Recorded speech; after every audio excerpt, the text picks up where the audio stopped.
Bismillahirrahmanirrahim. Assalamualaikum warahmatullahi wabarakatuh. Perkenalkan, nama saya Priyadi, Prodi Akuntansi dari Universitas Pancasakti Bekasi.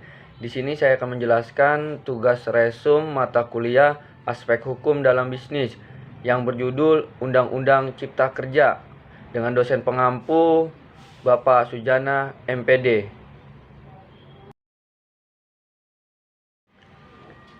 Undang-Undang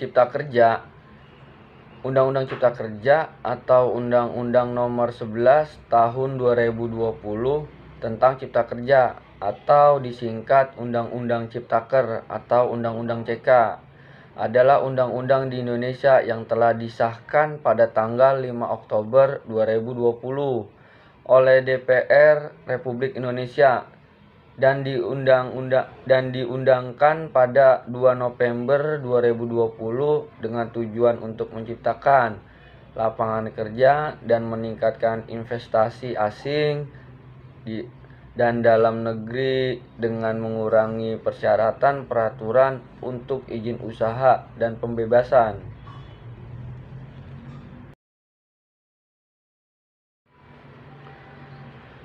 RUU tentang Cipta Kerja. RUU tentang Cipta Kerja merupakan RUU yang disusun dengan menggunakan metode Omnibus Law yang terdiri dari 15 bab dan 174 pasal yang berdampak terhadap 1203 pasal dari 79 undang-undang terkait dan terbagi dalam 7197 daftar inventarisasi masalah atau DIM. Pembahasan DIM dilakukan oleh panitia kerja atau panja secara detail, intensif, dan tetap mengadapkan prinsip musyawarah untuk mufakat yang dimulai dari tanggal 20 April sampai 3 Oktober 2020.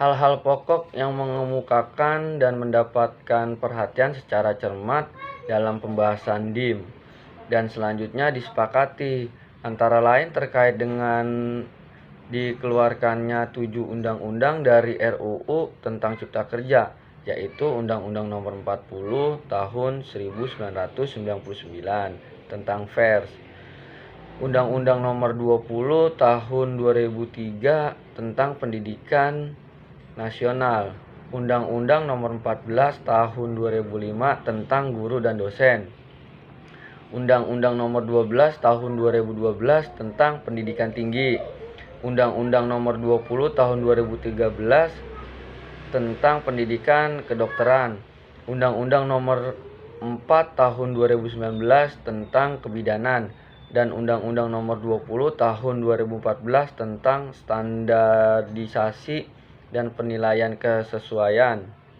Ditambahkan 4 undang-undang dalam RUU tentang Cipta Kerja, yaitu Undang-Undang Nomor 6 Tahun 1983 tentang Ketentuan Umum dan Tata Cara Perpajakan, Junto Undang-Undang Nomor 16 Tahun 2009, Undang-Undang Nomor 7 Tahun 1983 tentang Pajak Penghasilan, Junto Undang-Undang Nomor 36 Tahun 2008, Undang-Undang Nomor 8 Tahun 1983 tentang Pajak Pertambahan Nilai Barang dan Jasa dan Pajak Penjualan Barang Mewah, Junto Undang-Undang Nomor 42 Tahun 2009 dan Undang-Undang Nomor 18 Tahun 2017 tentang Perlindungan Pekerja Migran Indonesia.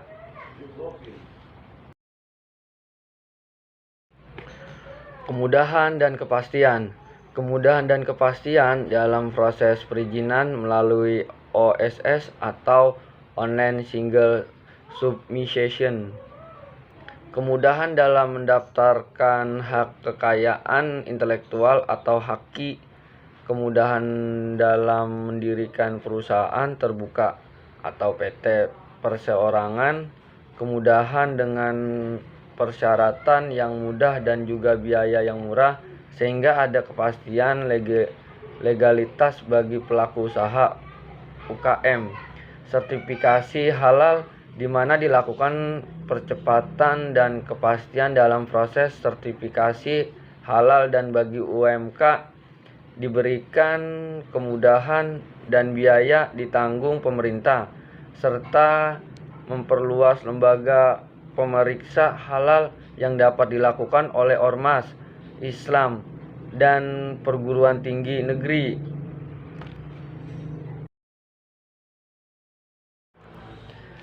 Keterlanjuran perkebunan masyarakat di kawasan hutan.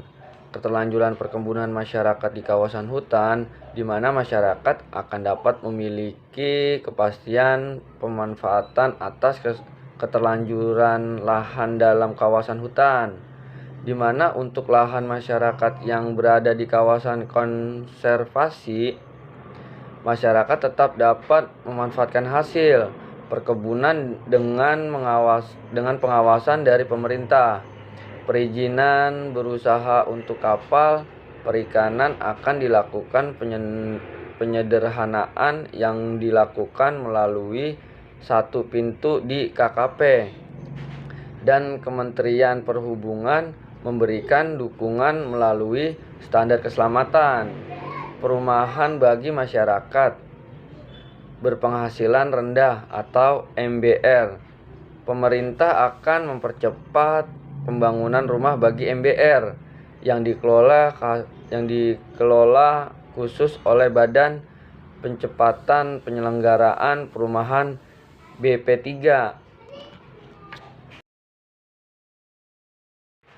Kebijakan kemudahan. Kebijakan kemudahan berusaha untuk semua pelaku usaha, melalui dari UMKM, koperasi, sampai usaha besar, serta penguatan kelembagaan UMKM dan konversi melalui berbagai kemudahan dan fasilitas berusaha. Kebijakan menerapkan satu peta atau one map policy yang dituangkan dalam RT RW yang mengintegrasikan tata ruang darat, tata ruang pesisir dan pulau-pulau kecil, tata ruang laut, serta tata ruang kawasan, terutama kawasan hutan, sehingga ada kepastian hukum bagi pelaku usaha.